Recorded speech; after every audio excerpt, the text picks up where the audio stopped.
Ali Abdelaziz, Dominance MMA CEO, one of the most notable managers in the game today, no question about it. I got to ask you, Ali, the same way I'm asking everybody right now. How are you holding up, man? I know that you're a family guy. You love being around your family, but I know you like to get on the mats too and roll around with your crew. So how are you holding up during the quarantine? I'm good, man. I'm making the best out of it, staying positive, try to kind of make sure everybody's doing okay too, who around me, and they make sure I'm okay also. It's, just it's so easy to get discouraged, in this kind of situation, especially some of these people who in need, like they're not making money, like livelihood been taken away from them.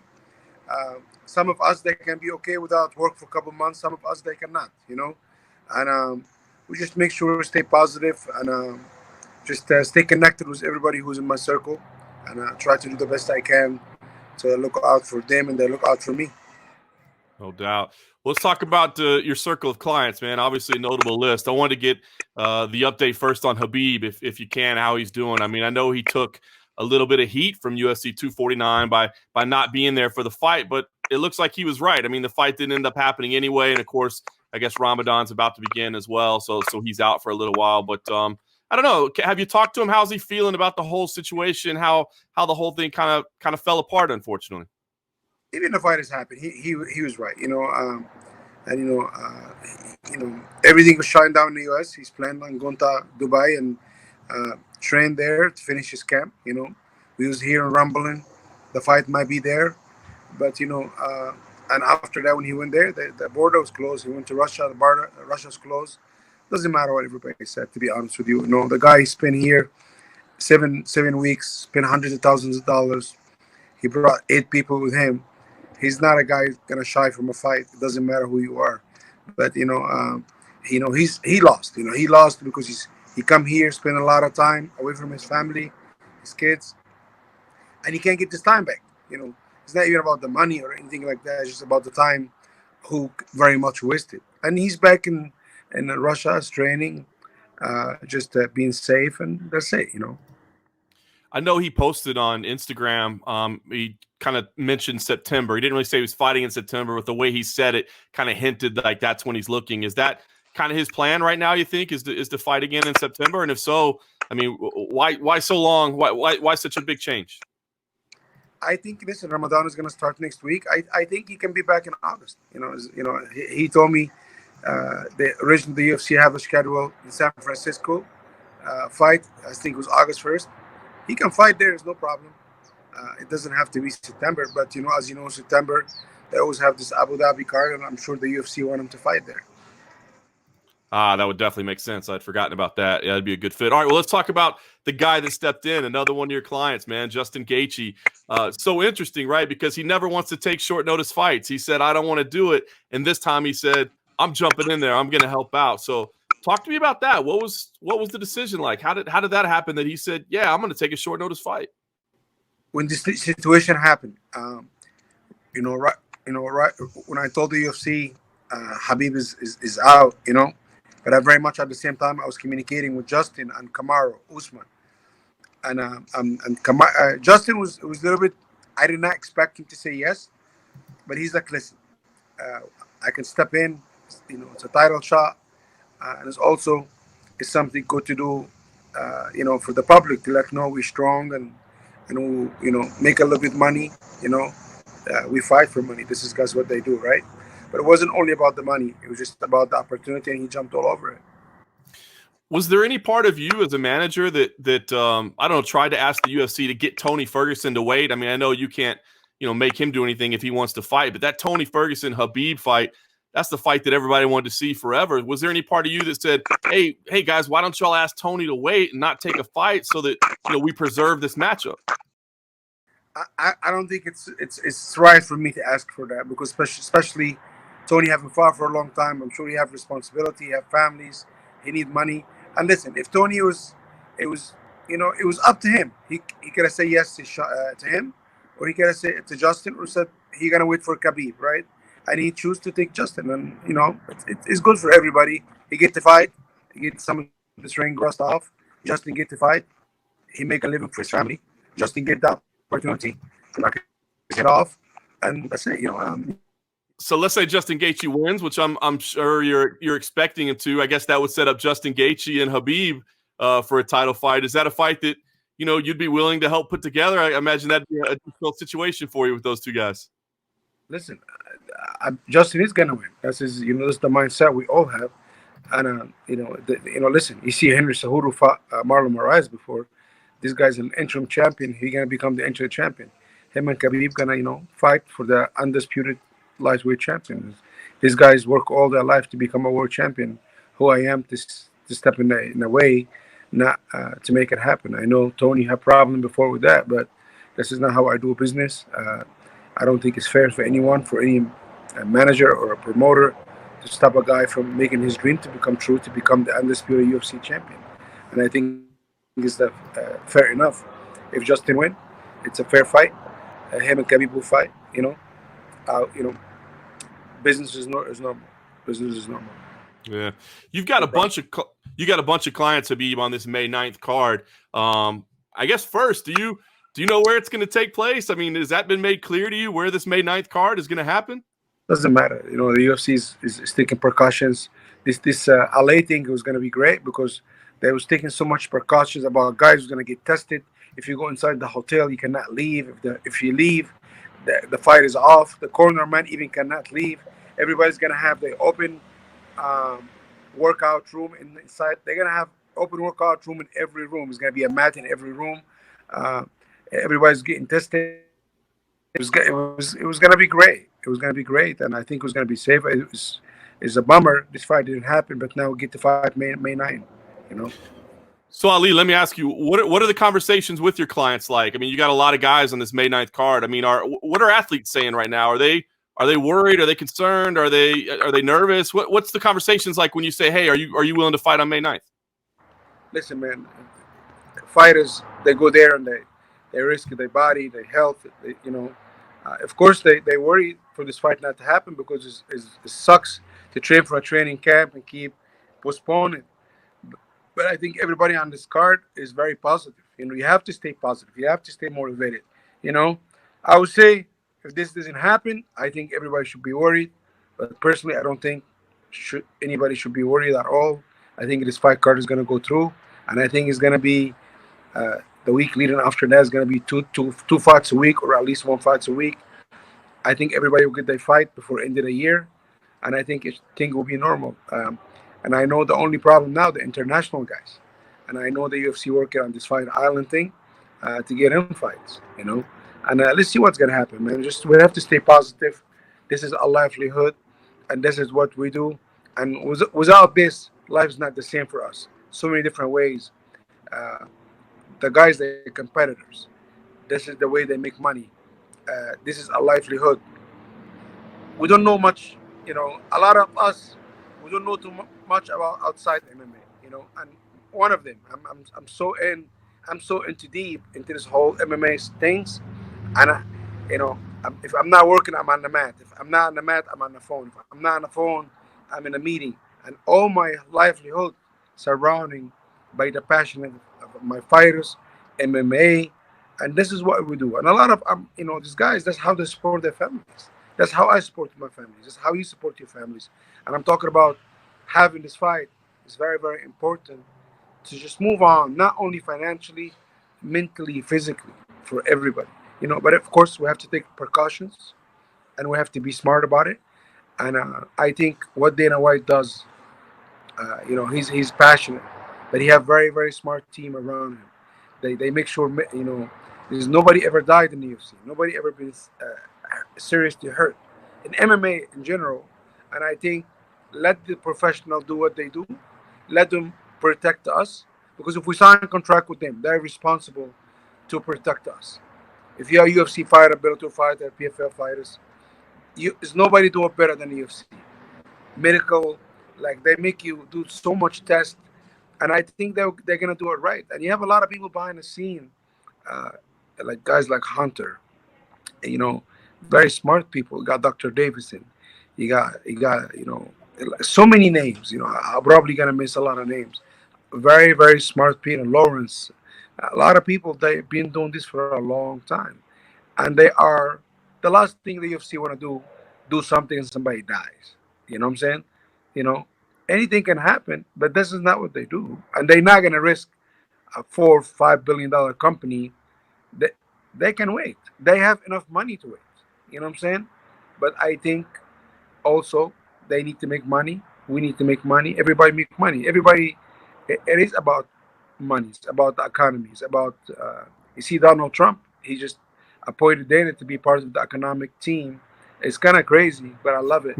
You know, listen. I think Donald Trump. A lot of people get a bad rap, but I think he's a realist. Like me personally, I'm not a top politician, but when I look at him, he's real. And Dana White, everybody knows how real he can get. He's too real sometimes. But this is this is the way you have to do things sometimes. But it's I'm excited, man. May 9, I have 5 guys. I have main event, co-main event. We got Henry Cejudo fighting. We haven't seen him. We missed him. You know, we missed Henry Cejudo. And I guess as a fan, I can't wait to see him. To All fight. right, I got to ask you about Triple C. How did he end up fighting Dominick Cruz? I mean, I understand Aldo couldn't travel and why it happened, but I mean, you do have names like Peter Yan, Aljamain Sterling, Corey Sandhagen, very top contenders. And I know that Henry wants to fight the legends of the sport. He wants to fight the big names, and Dominick's the bigger name, but he's not the top contender right now, right? So I mean, does he not want to face those top contenders at all, or? First of all, Peter Yan fighting Marlon, and Peter Yan doesn't even have a visa to be in the U.S., right? Uh, Publicly, Aljamain, I believe, said he's not fighting through the pandemic, and he's recovering from a thumb injury. I believe, don't quote me, but that's what I was kind of been hearing from me in the media. And uh, Cody Sanhagen, I'm not sure what's about him, but listen, at the end of the day, you know, uh, Henry, sometime, man, when you accomplish this much, like Israel Adesanya, he wanted to fight Romero, was coming off 2 losses, right? You know, like Dominick Cruz is, Frankie's name was in it. Frankie's name was in it even before Dominick Cruz. That was the first option. Actually, it wasn't Dominic.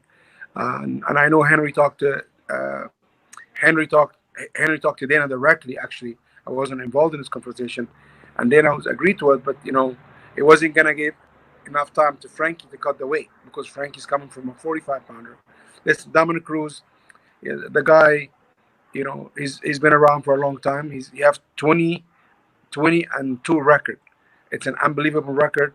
I think he come back from a long layoff, BTG De La Shah, and he lost to Cody. I know Cody wanted to get the shot too, you know, but Henry, it was completely up to Henry who he wanted to fight, and he said Dominick Cruz was on the table, and listen, Dominick Cruz is steel.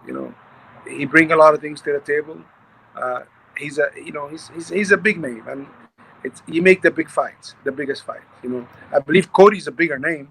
You know, I believe Frankie Edgar is a bigger name, but Dominick Cruz, man, is a legend, and I think what, if you give it to somebody, Dominick Cruz, I'm not gonna say deserve it over other guys, but name value, he's 100 times much bigger than all these guys, and I think it's gonna be a great fight. Dominic is a tough competitor. He always bring it in an entertainment level, technical level. We don't know how good Dominic is gonna look. You know, I miss watching Triple C. I miss watching Dominic Cruz too. You know, if it's gonna be the last time when Cody put this weapon on him, or it's gonna be a different Dominic Cruz. I'm very as a fan. I'm excited about looking to see Dominic. I don't think anybody can say Dominic deserve it. Doesn't deserve it. At the time we are in, there's no such a thing he deserved it or not, right? Listen, let's be real. Aldo didn't deserve this, but you know, by the numbers, by the ranking, but what Aldo have done throughout his career, what Dominic Cruz have done throughout his career, what Frankie Edgar does throughout his career, right? You know, and if you want to take this legend, listen, if Henry win, and I'm looking for him to win for sure. Uh, 8 weeks later, he said he want to fight Aldo. If we can get Aldo, he gonna fight Aldo. He's still the next opponent is still Jose Aldo. It's none of these other guys. This is what he wants, and this is what's the deal. He told the UFC, but I know Aldo have some travel issues or visas. I don't know, but also how are we gonna say no to Aldo The guy is one of the best lighter weight ever we ever seen. And I see, I feel for like Peter Yan, even Marlon coming back. Cody can get wins, and Cody is one of the biggest name in the division. Like name wise, he's a superstar. But also Aljamain, all those guys, they've been doing really well, and they all listen. They all deserve it. But I think everything is timing. They're all great fighters, great competitors, and they have to go out there and be vocal, and they have to go out there and go after. Listen, nobody, Henry Cejudo alone, he make people talk about bantamweight. Nobody ever talk about bantamweight this much. The man, he kept everybody relevant, and hate him or leave him, all those guys should be grateful for him, because without him, you know, you will not talk about this bantamweight like that. He keep everybody. He have not fought for almost a year, you know, but somehow he stayed in the media more than all of them, and they all been fighting. And listen, my opinion is people he should be in the conversation, the greatest of all the time, because he's a two-division champion. He's defending actually his title. He's an Olympic champion, and whatever Henry done, people talk about Demetrius Johnson, bro. What Henry does a lot more for the sport than Demetrius Johnson ever did. I'm not saying Demetrius Johnson is not a goat. He is a goat. I think he's an amazing, great human being. He's just a great guy. But I'm talking about what whoever does to Marlon, to TJ De La Shaw. Nobody does this to these guys. Nobody. And what Henry doing to everybody, nobody have ever done. And I think my opinion, he's one of the greatest fighters to ever do it. Maybe he is the greatest fighter to ever do it. You know, by accomplishment. He certainly keeps himself in the headlines. That's for sure. He's done a great job of marketing. By the way, like, he's not like McGregor. Like McGregor keep himself in the headline by bullshitting people, by putting false narrative. Henry keep holding he stay in the headline because he remind everybody, hey, shut up. I'm the Triple C. I'm the flyweight champion. I'm the bantamweight champion. I'm the Olympic champion. He's people putting people in that place by saying the correct things. When Connor talk about some stuff happened a long time ago. This even he coming off a loss.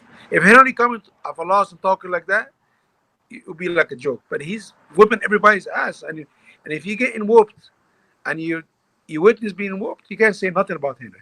To be honest with you. Well, you know, him and Cody going at it. For me, I sit back because I know if Cody go out there and knock out Assunção, believe me, Cody will probably jump all over these guys because Cody, he's one of the biggest stars in the sport. If Marlon go out there and knock out Peter Yan, Marlon back in the thing. And listen, Marlon Moraes is probably one of the most dangerous guys in the bantamweight division. Everybody brings something different, and this is why bantamweight right now, all these guys, they should be very happy, but because they are relevant. All of them are relevant. Peter Yan, Aljamain, Marlon, Cody, all these guys are relevant, and you have to give credit to Henry a little bit for that. What's the update on Cody Garbrandt? I want to ask you about him. How's he doing health wise? And it says maybe a move to flyweight is the right move for him. You're talking about how much he matters at bantamweight. What's his future and his status right now? Listen, man, I think Cody, talent wise, is probably one of the most talented guys in the division by a mile. But in a way, he moved to Mark Henry. He have different coaches. He still work with Chris, alpha male guys too. And he's taking the best of both worlds, And now I think Cody's getting a lot better. But he got this problem with his kidneys. He went to the hospital. He was in the ICU for almost a week. And now we trying to just make sure he get back on track and make sure when he fight, I want to make sure he is ready to go. Because let's be real, he lost his last 3 fights. We can't lose for him to, listen, if we have a training camp and lose, it's okay. But if we make like some stupid choices, jump in early or anything like that, I think it's the best thing for him. Because on point, Cody Garbrandt is not too many people can beat him, to be honest with you. In shape, Cody Garbrandt is very, very hard man to even come close to even to touch. This is what I think. We saw what he did to Dominick Cruz. And Dominick Cruz, it's a heavy fighter.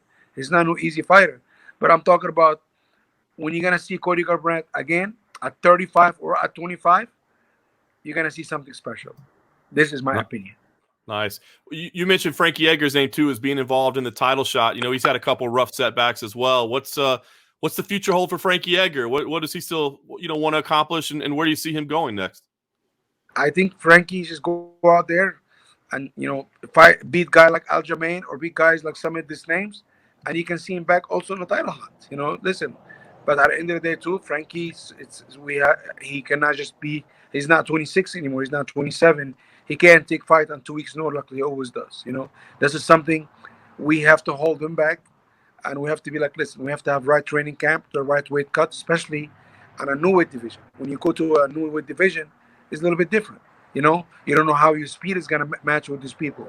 You don't know how your weight cut is going to match. This is why he have to be in the top shape in his life for him to be able to compete on this highest level, because Frankie Edgar is not getting in a bone. He's not getting number 15. He's gonna get somebody who's a heavy hitter, and I think Frankie can handle the best still. How close are we to getting done on Usman and Masvidal? That's the fight everybody wants to see right now. How close are we getting done? Has this thing slowed it down just because UFC hasn't had time to deal with it, or what's the holdup? Listen, I'm kind of getting tired of this whole thing because it's been a lot of trash talking. It's going back and forth, and I feel, when the fight pre-long like that, when the fight happened, they already talked to all the trash. Everything is burned out, and I feel this fight needs to happen. Listen, Masvidal, it's a challenge, and he's a puzzle. Also, Kamaru know how to solve puzzles, and I believe is one of the biggest fight. I believe one of the biggest fights the UFC can make today. I think the animosity is real. That they don't like each other. They've been going at it. There's a history there between the teams, and I think Kamaru's is just gonna do what he does. He's gonna go out there and dominate. And Masvidal, I said he's been doing well. He's been fighting very well. And he's a veteran. He's crafty. But listen, if you look at Kamaru Usman, Woodley, I know, said he's one of the greatest welterweight of all the time, right? I think this claim is going to be gone. I think George St. Pierre, at the moment, he is, right? Because the things he did. But if you look at Kamaru's last 5 opponents, they all top 5 fighters. There was not a guy coming off a loss. It was not like an easy matchup. We talk about Maya, Dos Anjos, Kobe Covington, Tyrone Woodley, everybody, Leon Edwards, everybody he beat it. They're in top 5. The only guy he did not beat in the top 5, it's Masvidal, right? It's Masvidal, and he beat all the top guys. After he beat Masvidal, who else left? You understand? And in a way, listen, Tyrone Woodley, he was a great champion. And I know that they go back and forth, and you can say whatever you want about Woodley. He's a great champion, and the way Kamaru beat him, he made a statement. And listen, Woodley said he have an off night. Listen, he have a chance to win a couple fights and get back and get a rematch. The result is going to be different. I don't think so. But if Woodley think he is. But I'm talking about the welterweight division have not been this exciting in a long, long time. You cannot start putting Kamaru in the conversation. He's one of the baddest dudes in the UFC today in every weight division. Listen, you see how nobody dominates people the way he does. Kobe Covington, you can say whatever you want about him. Kobe Covington will probably beat everybody in the division. And the way Kamaru ride it out, and remember, Kamaru was not even 50% in this fight. There's no excuse. This is the first time I'm going to say that. And probably Kamaru is not going to be happy I said that.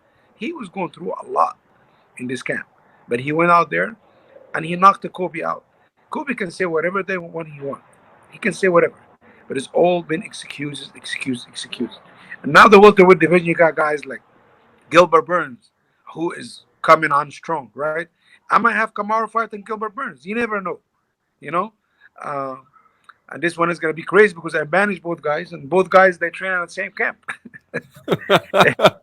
But in a way, Gilbert Burns looking. I'm telling you, a lot of people right now they do not want to fight Gilbert Burns. He's trying to fight every weekend.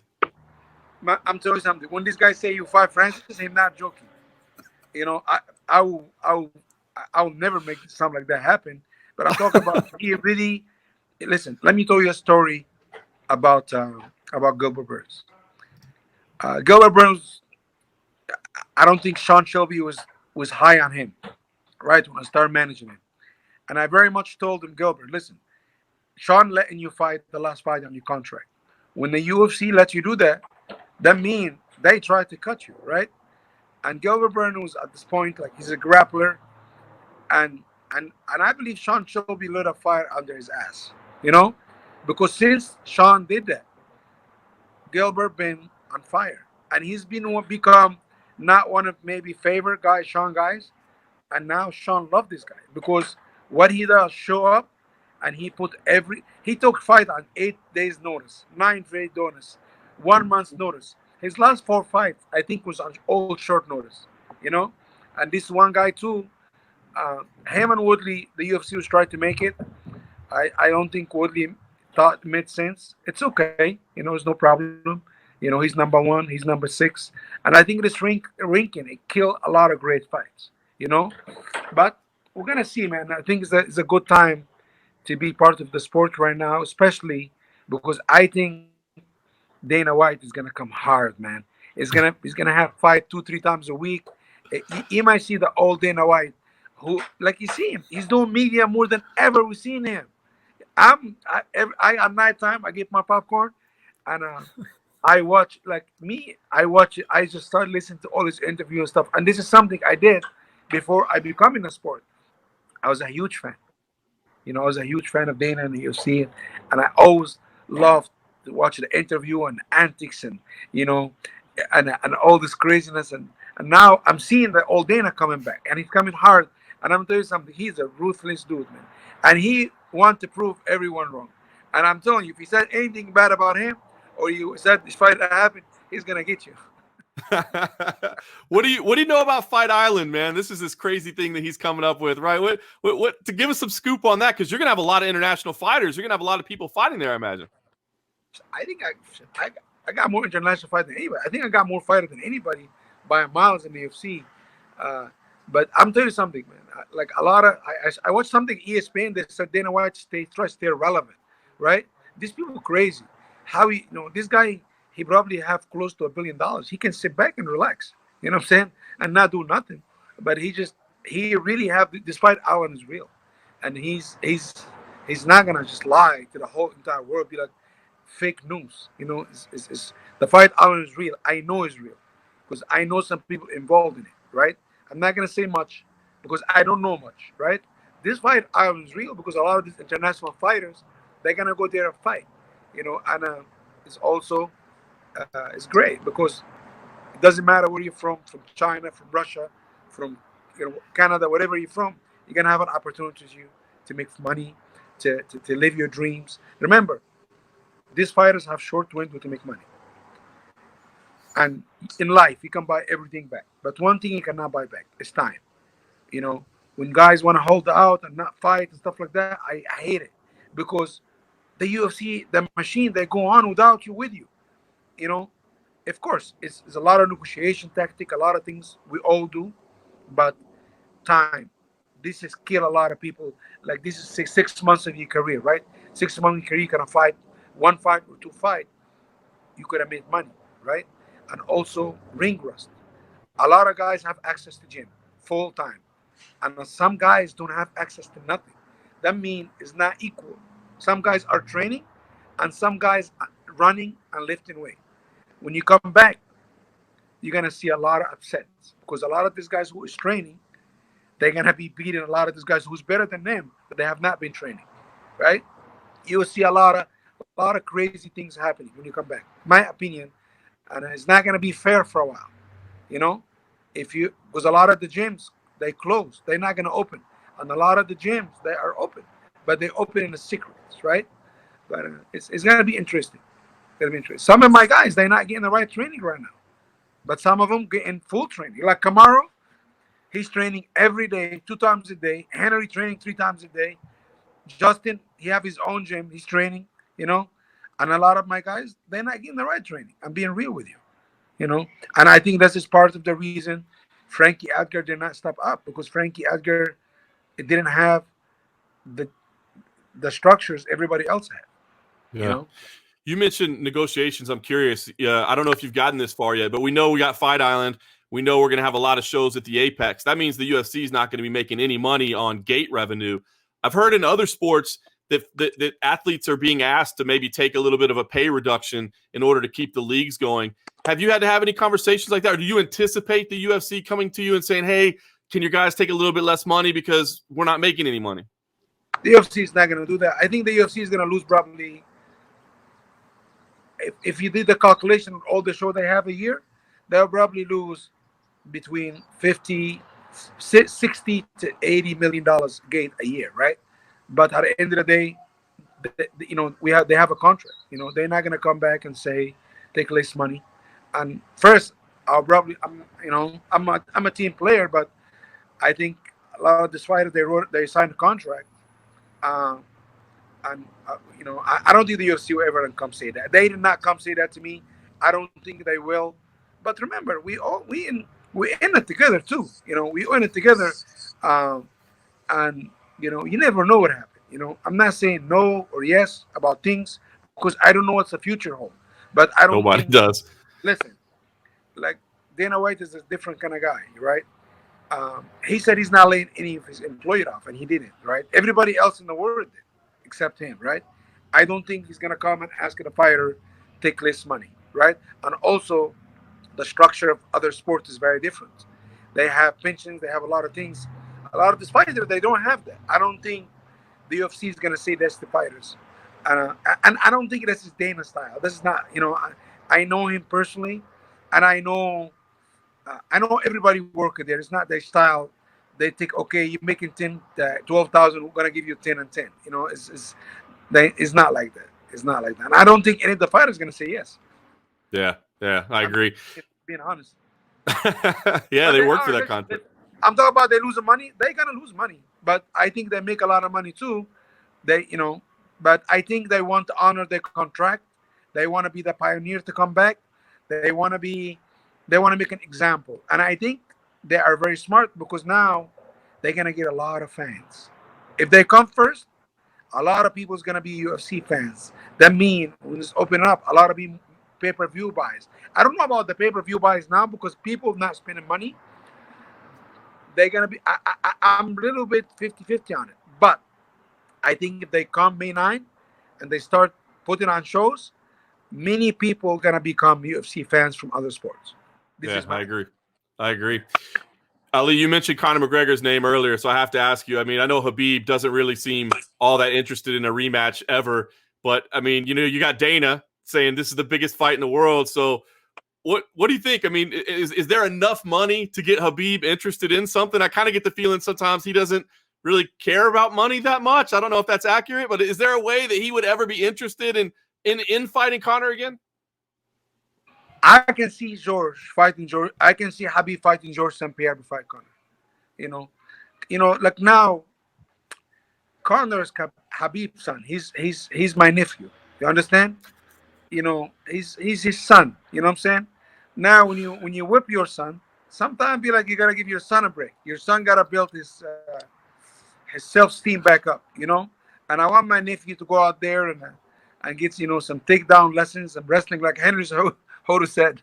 I said the thing you should get in your quarantine, get some takedown defense. Henry's right. Like he's our young family member right now, and I think he needs to get like a little time off and work on his craft.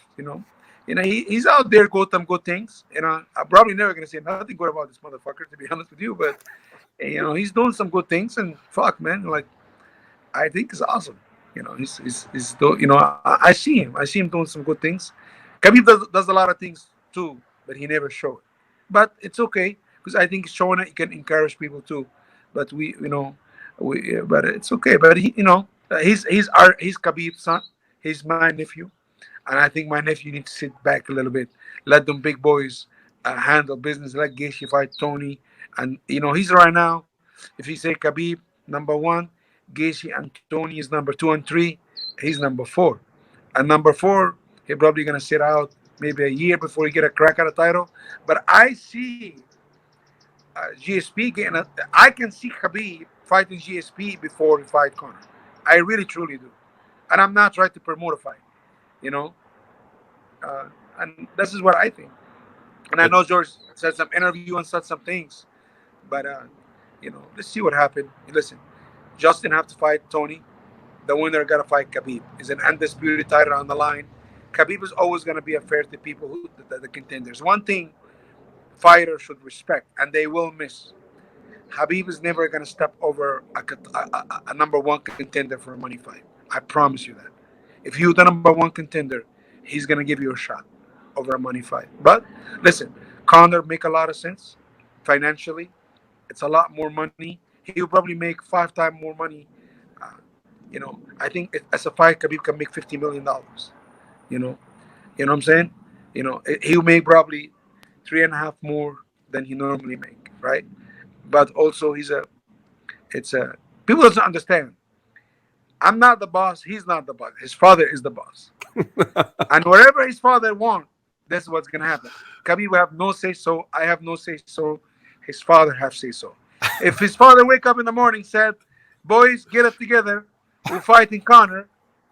We're fighting Connor," but his father said no. I don't think anybody can change it. It's not me, not Dana. His father is he's the gangster. He's the gangster. But and I know his father said, listen, his father he's the boss, man. He's gonna choose, and we're gonna follow the plan he does. You know, I but dig Conor it. should sit back a little bit. Well, listen, I mean, I've taken a lot of your time. I appreciate it. I hope we get back to action on May 9th, if I'm being honest, man. I really do. I'll tell you something. May 9, tune in only at ESPN on pay-per-view. UFC 250 is 100% is a go, and I dare you to say it's not gonna happen. 100%. I want to give prop out to everybody's involved: the UFC staff, the medical team, the matchmaker, Dana, all these guys for putting all this hard work. And also, I want to give a shout out to all the fighters because it's not easy to train and cancel, to train and cancel. You gotta give a shout out to all the fighters. The fighters are the heroes here. Let's not get it twisted. The fighters are the heroes. They the one have to break camp 2 3 times in fighting, and everybody fighting on UFC 250, they are the best of the best in the sport, right? And everybody should plus all these guys. It doesn't matter if they're the enemy or their friend. We like him, we don't like him. I think it's time to unite a little bit and get the fight going. And after that, everybody can go to war again.